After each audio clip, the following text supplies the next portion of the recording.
Hi guys, welcome to our daily encounter. Our reading today really shows us how powerful hope is. As we get into Job chapter 19, we see that the present situation with Job is not very pretty. Everyone is really despising Job, rejecting Job, not listening to Job. He talks about his brothers. He mentions his acquaintances, his relatives, those who live in his house, his servant, his maids. He talks about young children, his associates. There's just a lot of people mentioned, his friends.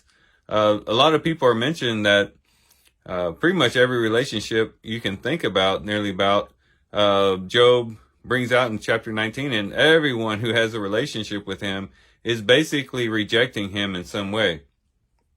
And as he thinks about his present situation, of course, it seems very bleak.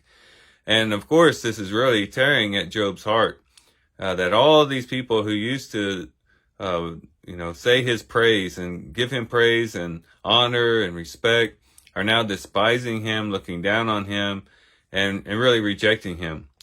And so Job, in his present situation, is not doing very well. And this is all besides the physical suffering that he's enduring, and then also the tremendous loss that he had also suffered. And so presently, Job was really dealing with some pretty rough stuff. However, towards the end of Job 19, he begins to look toward the future. He says in verse 25, "As for me, I know that my Redeemer lives, and that the last he will take his stand on the earth. Even after my skin is destroyed, yet from my flesh I shall see God."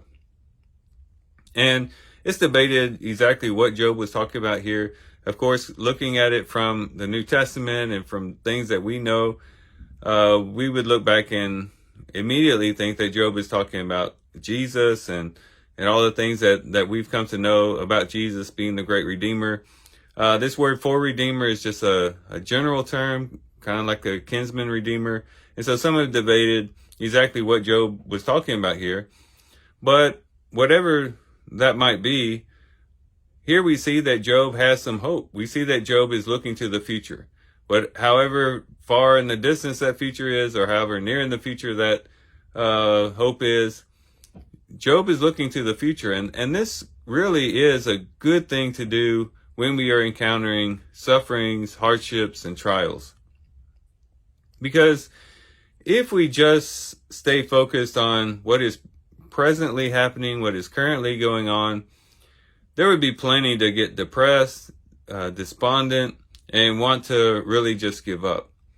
And there's some wisdom in being able to look past our current situation towards the future with the expectation of better things to come. And that's basically what hope is. And hope helps us to look beyond what we're currently facing and to look ahead with expectation of better things. And that can be a game changer when it comes to our sufferings and our trials. And it shows just how powerful hope can be. You know, a person can suffer a lot of things and can endure a lot of things until that individual loses hope. Once a person begins to lose hope, that's when things get really serious, and that's when things get really dark. And that's typically when you start seeing people begin to question their own lives, and maybe sometimes even want to commit suicide because they just feel like there's no way out, there's no hope. The way things are now is the way that they'll always be, and they feel like things just cannot change. And again, that's a very serious situation. And so whenever we're suffering, yes, it is good to be real about what you're going through. Job definitely didn't just ignore the fact that he was going through a hard time. But at the same time, to be able to say, you know what, I'm still looking ahead for better days. Whether that happens here physically on this earth, or whether it's looking ahead to a future home in heaven, whatever it is that we can look ahead to and find just at least a glimmer of hope, that can be just enough to kind of pull us a little further along in the sufferings and the hardships and in the trials. And so this text ought to really teach us just how important hope is. Hope is what really keeps us going in those hard times. Hope is what helps us look to the future when our minds really want to just stay saturated in what's going on in the present. And hope is that which drives us forward and keeps us going step by step through the darkness, through the trials, through the valleys of this life. So let's be encouraged by this today as we do a reading. With that, guys, I do thank you for watching the video today. Hope you guys have a great day. Love you guys. God bless.